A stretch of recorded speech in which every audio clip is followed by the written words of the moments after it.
또는 연출자가 프로그램을 만든 사람이 한쪽의 이념에 치우치지 말아야 된다는 얘기예요. 밸런스.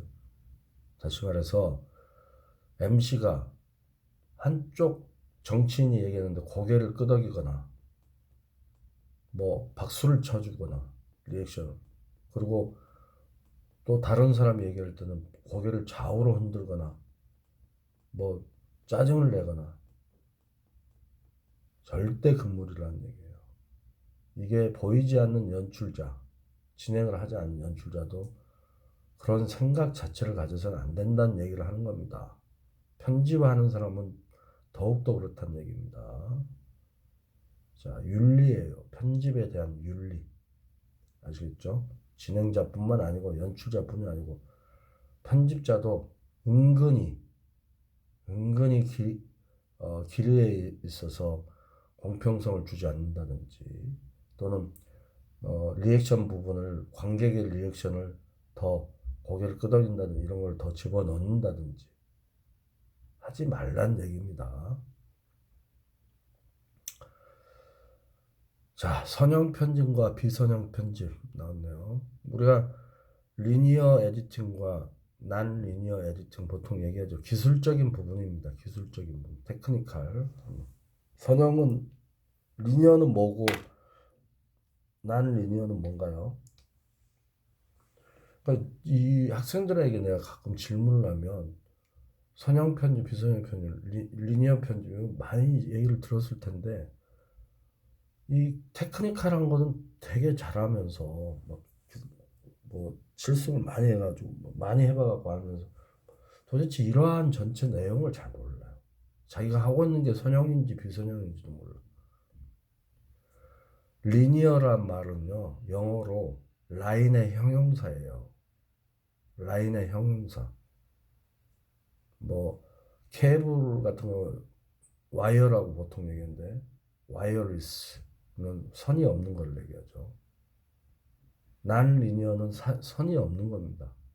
선. 비선형이에요. 그리고 리니어 편집은 선형이에요. 우리가 러프 편집을 방송국에서 양쪽 모니터를 놓고 한쪽에 하는 걸 차곡차곡 오른쪽에다가 어셈블 편집을 쭉쭉 해나가는데,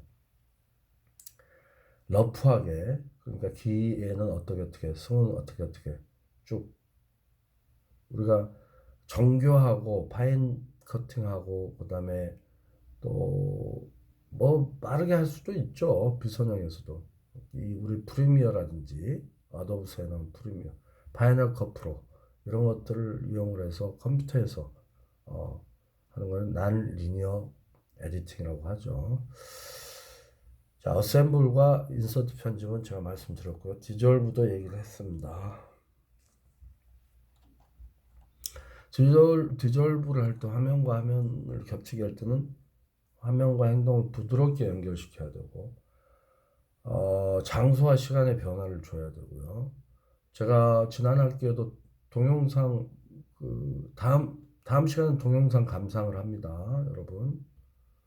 동영상 감상하면서 선생님이 영상에 대한, 프로그램에 대한 설명들, 부분 설명들 좀 할 거예요. 뭐 드라마, 그 다음에 뭐 토론 프로그램 정도, 그 다음에 음악 프로그램, 선생님 다 했던 프로그램들이에요.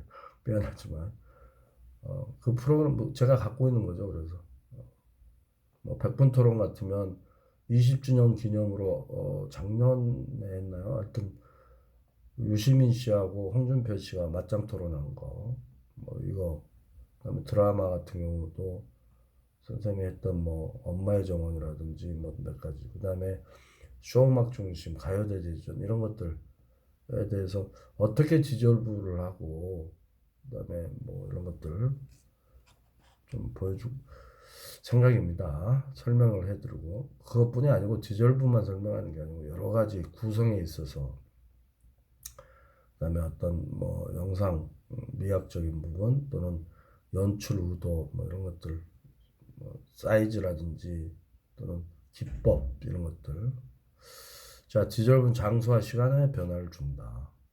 그 씬과 씬 사이에 장소와 시간. 시간은 짧은 시간이죠. 긴 시간에는 시퀀스라고 했죠. 이런 경우는 페이드 아웃, 페이드 인이라고 했죠. 두 영상 사이의 관계가 깊다는 것을 나타낸다. 그런 거죠.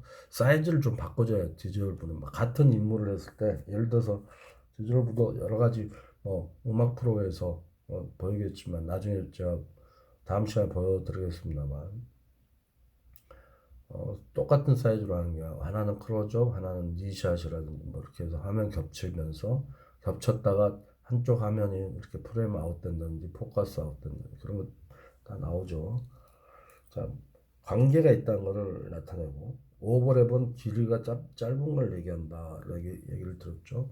재촬영과 보충 촬영 말씀드렸습니다. 퍼스트 프로덕션에서 촬영이 또 이루어진 것을 재촬영, 보충 촬영이라고 얘기를 했죠. 원고를 작성한다. 대본. 자, 다큐멘터리에서는 편집이 다 끝난 다음에 그 영상을 보고 완성된 영상을 보고 대본을 작성한다고 제가 말씀드렸죠. 나레이션용을 어떤 몇 자 정도로 해야 된다. 그 얘기했습니다. 다 이거 전부 다 자료를 다시 올려드릴 테니까요. 갖고 계신 분도 계시겠지만 게시판에 올려드리겠습니다. 음악 및 효과 하고 BGM과 이펙트, 효과음 같은 거, 더빙, 자, 내레이션 더빙을 하죠.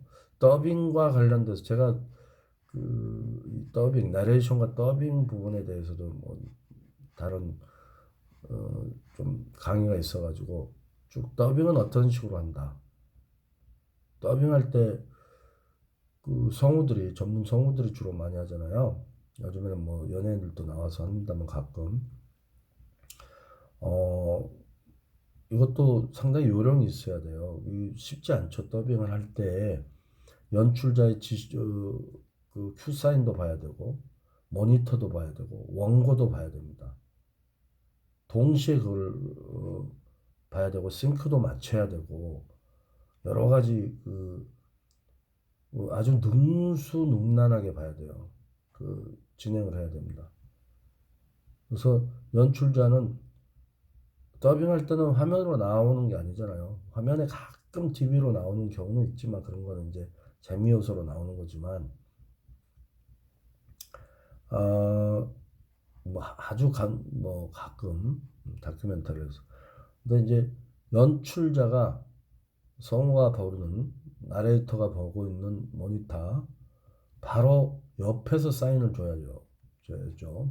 시선이 분산되면 안 됩니다. 그래서 가깝게 모니터도 있어야 되고 사인도 가깝게 있어야 돼요. 왜? 원고와 같이 한눈에 이렇게 세 개를 같이 볼 수 있는 세 가지를 그런 위치에서 더빙을 하는 게 좋다. 뭐 여러 가지 뭐 마이크라든지 이런 것들도 있고 더빙에 관심 있는 분들은 제가 나중에 알려드리겠습니다.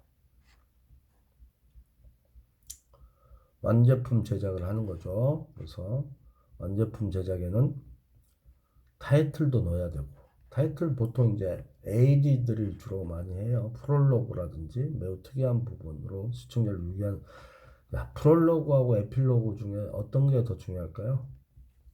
당연히 프롤로그가 더 중요하죠. 요즘에는 채널이 에필로그도 물론 중요하죠. 여운을 남겨야 되니까. 연속극에서 드라마에서는요. 마지막 프롤로그가 중요합니다. 마지막 장면이. 그래야 다음 장면, 그 다음 날 또 보고 싶어 하고, 그 다음 주에 또 보고 싶어. 그래서 월화수목금을 하는 일일 드라마, 아침 드라마는, 항상 마지막 장면이 그 극적 장면 갈등 요소라든지 하고, 그 다음에 클로즈업으로 거의 끝나고, 마지막 금요일 날이 더 극적 요소를 줍니다. 한 주, 며칠을 지나서 월요일을 봐야 되기 때문에 궁금증을 유발시키기 위해서. 그래서 녹화 당시에 몇 개 장면을 촬영을 해요. 편집점을 어디다 둘 것인가. 클로즈업으로 한번 찍었다가 촬영했다 또 루즈하게도 했다가 합니다. 자, 연속극 같은 경우는 그렇고 이런 이제 다큐멘터리 같은 경우는 프롤로그가 중요하죠. 채널을 돌려버릴 수가 있기 때문에 이 프로그램을 보고 싶어. 그러니까 단편으로 끝난다든지 2부작으로 한다든지 이런 정도의 다큐멘터리는 연속극과 달리 프롤로그가 중요합니다. 시청자 시선을 사로잡는 거예요. 특이하게 해서 시청자를 유인하게 하는 겁니다. 프롤로그 하면 되게 전체의 프로그램의 주요 내용을 테마가 되는 키워드가 되는 부분을 먼저 간략하게 소개해 주는 것이라고 보통 얘기하지만 실제적으로는 상당히 그거를 특이하게 뭔가 좀 독특하게 만들어서 시청자를 유인하게 하는 게 좋은 프롤로그입니다. 실무적인 차원에서. CM, 커머셜 메시지입니다. CM, 후CM, 전 CM, 후CM을 붙이죠. 뭐 방송법상 100분의 10이라 그랬죠. 60분짜리면 어떻게 돼요? 여기 나오네. 50분짜리 프로그램은 풀 광고가 붙으면 5분이에요. 5분. 5분 이상을 할 수가 없습니다. 전시회 오신. 물론 이제 이게 공중파에 하는 거고요. 종합유선이라든지 이런 데서는 이제 그 중간 시험도 있죠. 자, 5분이면은 300초예요. 30, 300초. 그러면 생각을 해보십시오. 15초 광고가 거의 프라임 타임 때는 15초 광고 비싸니까. 그리고 뭐 30초씩 뭐 이렇게 할애를 잘 안 해줘요. 뭐 다른 기업체에서도 좋은 그 시청률 높은 거는 서로 들어오려고 하니까. 그래서 30초 광고는 주로 공익 광고라든지 기업 이미지 광고라든지 그다음에 고가품의 뭐 자동차라든지 이런 거에 신제품이 나왔을 때라든지 이럴 때 보통 30초 정도를 하죠. 그런 그 프라임 타임 시간은 광고료가 어마어마하게 비쌉니다. 뭐 어마어마하게까지는 아닌데요. 많이 오르지 않았는데 아직까지 신문 광고는 많이 올랐어요 그동안. 자, 제가 TV 종사를 한다 그래서 꼭 그런 건 아니고요. 어쨌든 광고료가 아주 오랫동안 많이 오르지 않아서 광고를 가지고 제작을 하고 그 회사를 운영하는 회사들은 방송사들은 좀 여러 가지 좀 공경에 빠져 있어요. 채널도 많이 생기고 해서 더군다나 유튜브라든지 인터넷 방송 이런 것들이 많이 생기고 영화가 또 활성화되면서 영화 광고로 많이 들어가니까 한정된 광고로 잃는 예산에서 그렇게 쉐어가 되니까 그런 부분도 있다. 자, 그런데 이제 통상적으로 15초까지라면은 20개가 되겠죠. 20개가 풀 광고입니다. 전시회 후시에 뭐 제공 슬라이드도 있고요. 제품 5개씩 4장, 7개씩 3장, 뭐 이렇게 해서 슬라이드도 하고 전시험, 후시험 10개씩 하면 좋은데 자, 이게 이제 편성 정책상 여러분들도 이왕 얘기가 나왔으니까 좀 말씀드릴게요. 들으신 분도 계시겠지만 이게 이제 인접 효과라는 편성 정책의 그 어떤 하나의 전략이 있어요. 그래서 유출 효과와 유입 효과가 있습니다. 그건 뭐냐면 프로그램과 다음 프로그램, 그 다음에 이전 프로그램과의 관계를 얘기하는 거예요. 그래서 인기가 아주 있는 프로그램, 드라마나 그 뭐 무한도전이 놀면 무한 이렇게 시청률 높은 프로그램 같으면요. 그 전시엠을 많이 붙여도 앞 프로그램 끝나고 전시엠을 많이 왕창 많이 붙여도 사람들이 보고 싶어 하니까 계속 기다립니다. 그래서 주로 전시M 쪽을 많이 광고주들은 선호를 해요. 후시엠은 짧게 하면서 다음 프로그램에 채널을 돌리지 말라고 하는 경우가 있어요. 반면에 이번 이제 새로 시작된 드라마인데 이거 뭐 시청률이 어떻게 될지 모르고 그 상대사하고 경쟁사하고의 경쟁에서 어떻게 어, 이럴 때는 전시엠보다 후시엠 쪽으로 가요. 전시엠 빨리 이 프로그램에 다른 채널 돌리지 않게. 아시겠죠? 이것도 다 전략이에요. 그래서 그 프로그램 배치하는 데서도 있어서도 여러 가지 그 유입 효과, 유출 효과를 잘 생각해. 예전에 우리 일일 드라마의 보고 또 보고라든지 왕꽃은 임성환 씨가 한 드라마들 또는 뭐 갑자기 생각나는 그 드라마들 일일 드라마 같은 경우 제가 주말 드라마 미니시리즈도 꽤 했습니다만 일일 드라마들을 많이 했어요. 그다음에 주말 드라마 이것들의 배치는 뉴스 전입니다. 종합 뉴스 전. 뭐 요즘에는 후에도 나오고 합니다만 이 프로그램이 얼마만큼 뜨냐에 따라서 인기가 있냐에 따라서 뉴스데스크에 영향을 줘요. 한때 뉴스 보도 본부장이 저희 드라마 팀에게 회식비를 준 적이 있어요, 진짜. 그만큼 영향을 줬다는 얘기죠. 드라마가 시청률이 많이 뜨니까. 그래서 연장을 엄청 막 몇 개월씩 했어요. 원래 6개월짜리거든요. 10개월까지도 하고 그랬다고요.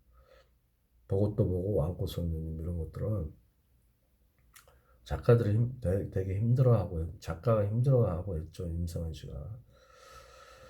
자, 뭐 얘기하다 보니까 CM 나오면서 그 얘기까지 했네요. 편성 얘기. 자, 슈퍼라고 하는 자막 나오고요. 음악, 뮤직, 이펙트, 그다음에 효과, 사운드 이펙트, CG, 컴퓨터 그래픽, 자 이런 것들까지도 다죠. 지금은 뭐 여러분들 그래픽 같은 것은 애프터 이펙트에서 어도브사에서 지금 그 프리미어의 후속 여러분 많이 쓰고 계시죠 지금 그래프를 만든다든지 뭐 이런 효과 이런 것들을 하는데 애프터 이펙트 프로그램들 많이 쓰고 있죠. 자 방송사에서는 다 종합 편집에서 하는 것들이에요. 그러니까 에디팅 영상과 음성 붙이는 거 구성하는 것까지 어, 그 연출부의 몫이라고 한다면 종합 편집으로 가서 엔지니어들 종합 편집에 계시는 분들이 다 엔지니어들이죠. 거기서 이러한 작업들을 쭉 이루어지게 합니다. 아까 더빙에서부터서 CM 붙이는 거, 그다음에 타이틀, 자막, 효과, CG 이런 것들 종합 편집에서 이루어지는 것들입니다. 그리고 예고편을 만들어야겠죠. 프로그램에 붙는 건 아니지만 다른 그 방송 시간대에 예고편을 주로 AD들이 또 하죠. 자 이렇게 만들어 놓고 PD에게 CP나 PD에게 소위 말하면 이제 컨펌을 받아야 되죠. 그래서 잘 안 됐으면 수정 제작을 해야 돼요. 수정 제작.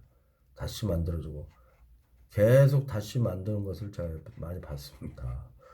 그렇게 이제 트레이닝도 하고 그래서 계속 밤새면서 다시 만들고 그다음에 수정 제작까지 다 완료돼서 컨펌 된 거를 가지고 CP 국장 본부 다 모여서 시사를 합니다. 방송 전에 시사를 하고 나서 이 부분이 조금 우리 이제 그 데스크나 위에 프로듀서 CP급 이상 부장 국장들을 보고 이 부분 웬만하면 다 통과를 하는데 그 어떤 부분에 대해서 조금 문제가 있다고 생각하는 부분 시사를 하고 다시 수정 제작을 아주 그 미세하게라도 할 수 있게, 또는 뭐 편집을 해서 야 이런 부분 너무 민감해, 이거는 좀 문제가 있다, 뭐 이런 것들 수정. 아까 제가 비스처럼 얘기했죠.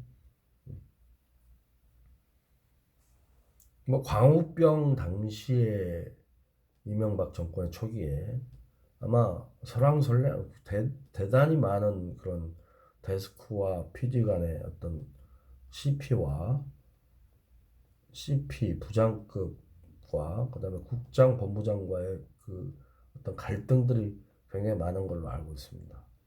그래서 일부러 방송 직전에 시사회를 갖고 방송을 내보낼 수밖에 없는, 그리고 막 그거를 못하게 할 방송 급하게 막으려 그런 어떤 그런 적도 있었던 걸로 알고 있어요. 그때 같은 경우는 그 너무나 정권 지향적인 어떤 부분이 조금 없지 않아 있었던 부분에 PD의 판단에 의해서 국민의 알 권리나 국민의 생활의 질 향상을 위해서 여러 사람들 CP나 PD 여러 사람들과 회의 끝에 그렇게 했을 거라고 생각을 합니다. 노조라든지. 그러나 대부분은 넉넉한 시간을 가지고 시사를 해서 여러 사람들의 의견을 갖고 팩트 체크하고 하는 게 일반론적이라는 얘기를 하고 있는 거예요, 제가. 그래서 시사한 다음에 수정 제작을 하고, 그리고 방송 나가는 수정 제작까지가 방송 제작입니다, 여러분. 아시겠죠? 방송이 나가는 건, 송출하는 거는요, 주조에서 송출하는, 남산에서 하는 거, 방송까지를 방송 제작이라고 할 수도 있고, 방송부터서는 파이널 프로덕션으로 들어갈 수도 있다는 얘기예요. 다 끝나고 나면 그거에 대한 평가 회의를 하고, 그다음에 정산하고, 아까 제가 얘기한 판매라든지 프로그램 판매라든지, 그다음에 그 우수 작품 시상식 같은 데다 내는 사후 기획서, 출품 이런 것까지가 파이널 프로덕션이라고 실무 차원에서는 한다고 말씀드렸죠. 이런 부분은 학생 때의 그 작품으로 이제 하는 부분. 물론 여러분도 출품 같은 거는 있죠. 그러니까 여러분들도 시사회 끝난 다음에 평가회하고 정산도 있을 수 있고, 이런 건 다 파이널 프로덕션이라고 생각하시면 됩니다. 제작을 하는 단계에서는 포스트 프로덕션까지는 방송 전후를 얘기하는 거고요. 평가의 정산, 그다음에 출품, 판매 이런 것들은 파이널 프로덕션이다. 자, 자료를 제가 올려드릴게요. 나중에 쭉 한번 보시고, 방송 제작 단계 중에 프리 프로덕션, 메인 프로덕션을 거친 포스트 프로덕션 편집 단계의 설명을 제가 오늘 해드렸습니다. 자, 다음으로는요. 자, 이렇게 하고, 그 다음에 다음으로는 얼른, 왜냐면 여러분들 보니까 또 아니구나. 자, 여러분들 뭐 프리미어를 모르시는 분들 거의 없죠. 선생님이 오히려 더 모른다니까요. 요즘에 새로 나온 거 이런 거 좀 변화가 된 것 같더라고요. 월 24,000원인가 내죠. 뭐 학생들은 좀 적게 내죠. 뭐 자주 쓰지 않는 사람들은 그렇게 좀 잘 쓰지 않는데, 가끔 제가 이제, 자, 시간이 흘렀으므로 프리미어 또는 아까 리니어 편집이라고 해야겠죠. 에디팅에서 대표적으로 프리미어라든지 프리미어 프로라든지, 그다음에 애프터 이펙트 어도브사에서 나오는, 어도비사에서 나오는 거, 그다음에 뭐 파이널 컷 프로라든지, 또 뭐 여러 가지 뭐 복잡한 뭐 그래픽을 위주로 해서 뭐 하는 그 다빈치라든지 뭐 여러 가지가 있더라고요. 뭐 하여튼 여러분들이 워낙 선생님보다 더 잘하기 때문에 이런 부분은 제가 말씀드리기 좀 그렇습니다만, 그래도 여러분 중에는 전혀 말씀도 들어보면 실행을 안 해본 사람들, 초보자, 그다음에 한두 번 해본 사람들 위해서 이렇게 정리를 한번 해봤어요, 선생님이. 그 정리한 거를 가지고 지난 학기에도 제가 이거 말씀드렸습니다만 좀 오래된 겁니다만 정리한 걸 가지고 이대로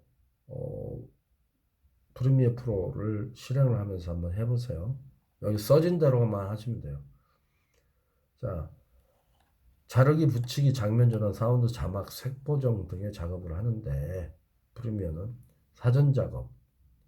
일단은 프로젝트를 실행을 해야 되죠. 그래서 위쪽에 보시면 파일이라고 있죠. 그러니까 어도비 프리미어 프로를 여러분 가입해 가지고 이제 요금을 내고 실행을 해야죠. 뭐 한 달 무료인가 뭐 이렇게도 하는데 어쨌든 실행을 하고 실행을 했을 때 맨 왼쪽에 항상 뜨는 파일 누르면 새로 만들기 거기에 프로젝트가 나오죠. 거기에 프로젝트 이름을 적으면 됩니다. 여러분들 제목을 적으면 돼요. 작품 제목을. 그래서 나중에 이제 그 작업을 하다가 나중에 또 그 멈췄다가 다시 부르게 할 때는 그 기존에 있는 프로젝트를 불러내면 되죠.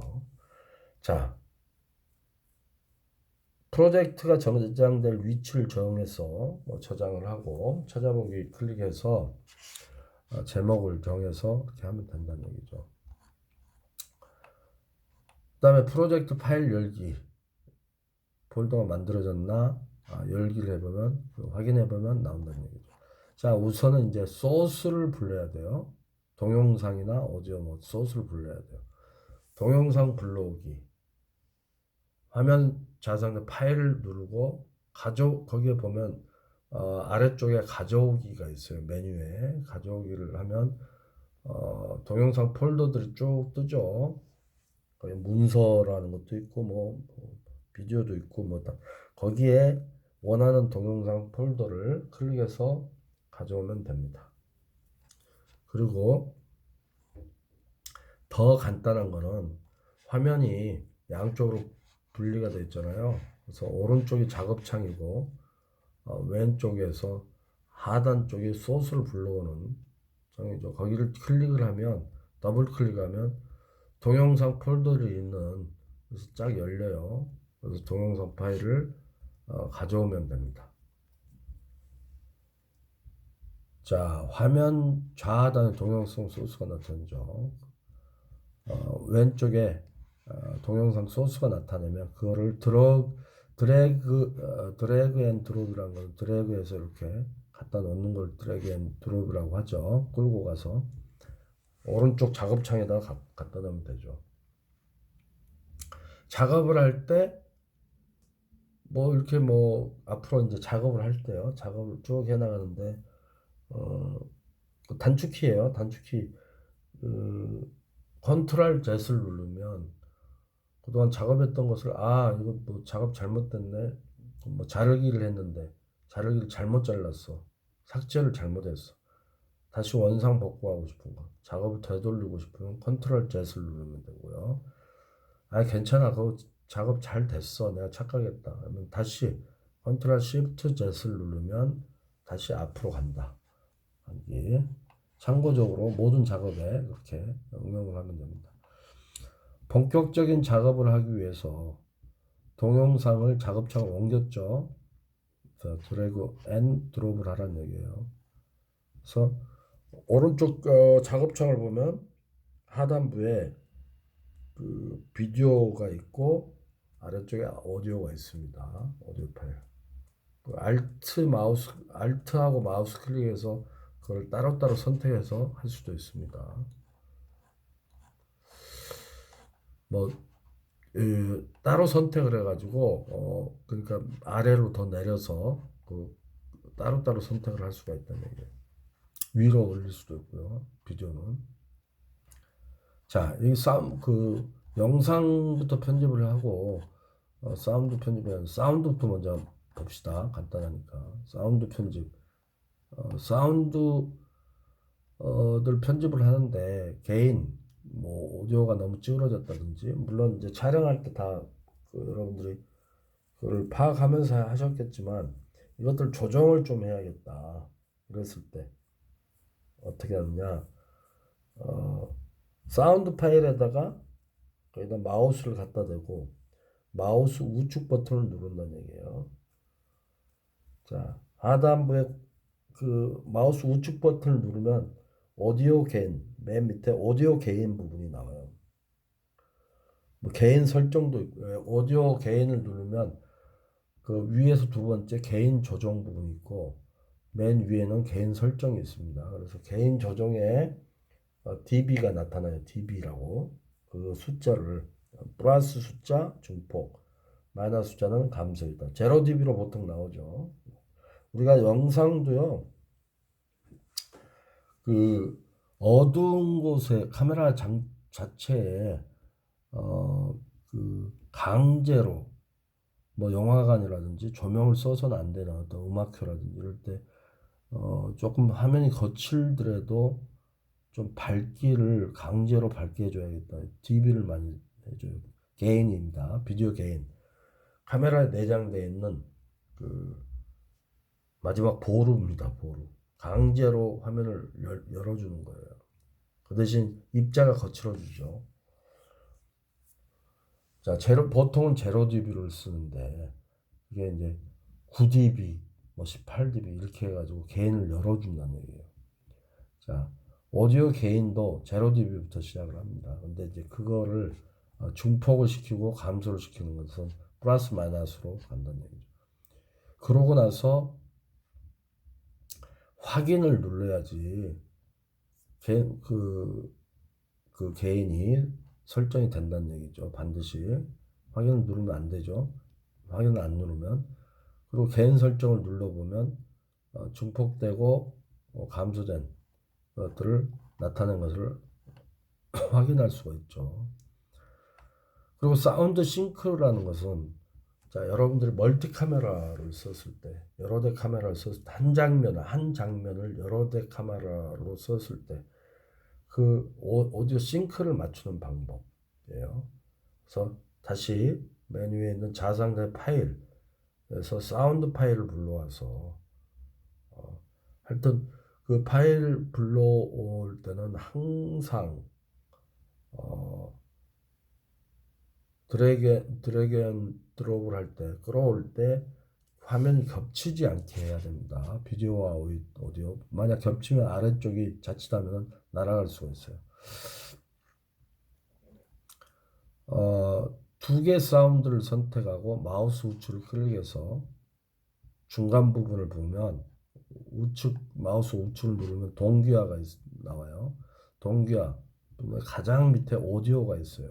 오디오가 메뉴가 뜹니다. 동기화는 그래서 거기서 확인 버튼을 누르면 사운드가 겹쳐진다는 얘기예요. 맞아떨어진다는 얘기예요. 여러 개 파일들이 동시에 싱크가 맞춰진다는 얘기죠. 이러한 사운드 싱크는 동영상 촬영 시에 여러 카메라 또는 오디오 기기 이런 것들 촬영 녹음 수록된 콘텐츠들이 정확히 딱 맞아 들어가게 한 작업이다. 자, 동영상 자르기와 삭제 물론 오디오도 마찬가지입니다. 자르기와 삭제 붙이기 작업 자르기 가장 기본 작업이죠. 커팅하고 삭제하고 그걸 또 붙이는 작업 이게 에디팅의 이제 가장 기초 작업 아닙니까? 거기다 장면 전환 같은 거 하고 뭐 이런 건데요. 거기다 자막 넣고 뭐 이런 것들인데 색상이라든지 이런 거 하는. 자, 가장 기본 작업은 자르기와 삭제 붙이기 작업이에요. 자르기는 첫째 작업창에는 파란색 막대분 오른쪽 작업창에는 항상 파란색 막대가 있죠. 그 막대에는 항상 우리가 스페이스바를 누르면 어떻게 돼요? 플레이가 되죠. 플레이가 되는데 또 스페이스바를 한번 더 누르면 멈춰지죠. 스톱이 되죠. 그 막대가 그 플레이 되는 그 영상에 맞춰지는 거예요. 영상과 오디오에 그 막대가 그렇게 흘러갑니다. 그 부분을 지금 실행하고 있다는 거죠, 막대가. 그래서 그 파란색 막대 부분에 자르고자 하는 위치에 가져다 놓고 그 위치에다 딱 갖다 놓고 양쪽을 잘라질 거 아닙니까? 그 어떤 몇 프레임을 잘라내야겠다 했을 때 양쪽 앞뒤를 어떻게 자르냐? 첫 번째 방법. 화면 왼쪽에 있는 왼쪽 아래쪽에 있어요. 왼쪽 창에 그 중앙을 중심으로 든 오른쪽은 작업창, 왼쪽 쪽에 가운데 아래쪽 그 보면 도구창이 나와요. 항상 도구창, 도구함, 뭐 손바닥도 있고 뭐 화살표도 있고 그다음 면도칼도 있고 T도 있고 뭐 합니다. T가 이제 나중에 문자 할 때 하는 것들이고 그다음에 이제 이 자르기 작업은 면도칼을 눌러가지고 지금은 현재는 화살표로 되어 있잖아요. 자, 여러분 이렇게 보이시는 화살표로 되어 있잖아. 화살표가 도구하면 면도칼하면 면도칼로 바뀌어서 와서 그 아까 자르고자 하는 곳에 딱 누르면 잘라지는 거예요. 그 다음에 또 옆으로 화살표를 다시 도구하면서 화살표를 눌러갖고 화살표가 다시 되면 이 오른쪽에 자르고자 하는 그 뒷만큼을 다 그 파란 막대로 옮겨서 거기까지 위치해 놓고 다시 도구하면서 그 뭐냐 이 저 면도칼을 거기다 갖다 대고 클릭을 하면 거기가 잘라졌어요. 커팅이 된 거 두 개가 지금 그래 놓고 화살표를 다시 해서 만들어서 거기를 클릭한 다음에 자른 부분 그 부분을 클릭하고 나서 그다음 뭐예요? 클릭 안 해도 그거 잘라진 부분이니까 딜리트를 하면 삭제가 돼버리는 거예요. 삭제가 딜리트. 자, 그때 자르기 작업을 할 때 우리가 지금 쭉 보는 작업창에 나와 있는 비디오 오디오는 어, 그러니까 우리가 사이즈란다. 샷의 단위를 얘기할 때 뭐라고 얘기를 했죠? 샷이라는 것은 사이즈 같은 걸 얘기하고 하나의 장면들을 얘기한다 그랬죠. 프레임도 비슷한 개념이라고 얘기했어요. 프레임은 장면을 얘기하는 거. 샷은 사이즈에서도 많이 쓰는 용어다. 그것들이 모이는 게 컷이라고 얘기했어요. 테이크라고도 얘기합니다. 그러니까 촬영을 했을 때 한 테이크 카메라를 스타트해서 멈출 때까지가 한 컷이에요. 컷. 테이크예요. 숏 테이크도 있고 롱 테이크도 있고 그 컷을 는 프레임이 1초에 24프레임 아니 저기 어, 방송 30프레임 아닙니까? 1초에 몇 초 동안 찍어 10초를 찍었으면 300프레임짜리가 찍혀 있어요. 그거를 쭉 플레이를 시키면 파란막대가 움직이면서 쭉 방송이 되죠. 쭉 영상이 흘러가요. 그 영상에 한 몇 가지 프레임을 이제 카트가 모여서 씬이 되고 시퀀스가 되는 거고요. 이 그 카트 내의 프레임들을 자르고자 하는 그 프레임 내에서도 그 카트 내에서도 프레임의 어느 부분을 자르고 싶다는 얘기예요. 그랬을 때는 자세히 봐야 될 거 아닙니까? 그럴 때 상단에 위쪽에 있는 컴퓨터에 플러스 버튼을 누르면 화면이 프레임들을 자세히 볼 수 있게 늘어나고 그 다음에 마이너스 버튼을 누르면 다시 아까처럼 축소돼서 전체적으로 이렇게 보일 수 있게 한다는 얘기예요. 컷별로 이렇게 볼 수 있게. 자, 그렇게 이제 아까 도구함에서 면도칼, 이거는 이제 그 프레임을 커트를 하기 위해서 전에 그 작업을 하는 거 플러스 마이너스 늘리고 축소하는 거. 작업이 끝나면 축소를 다시 해야 되고 그리고 쭉 바람막 때또 어느 부분에서 위에 화면이 뜨잖아요. 작업창에 아래는 이제 그 밑에 작업창에 쭉 비디오 그 영상물들이 쭉 보이고 오디오 보이고 그다음에 위에 작업창에는 화면들이 쭉 스톱을 하면 스톱 화면을 딱 되고 그런 것들이죠. 쭉 파란 막대를 작동시키거나 플레이를 시켜서 그 화면들을 보면서 거기에 멈춰서 또 플러스를 해서 그 작업하고 작업이 끝나면 또 마이너스해서 쭉 보고 검색을 하고요. 그렇게 하는 거죠. 자, 아까 도구창에서 자꾸 그뭐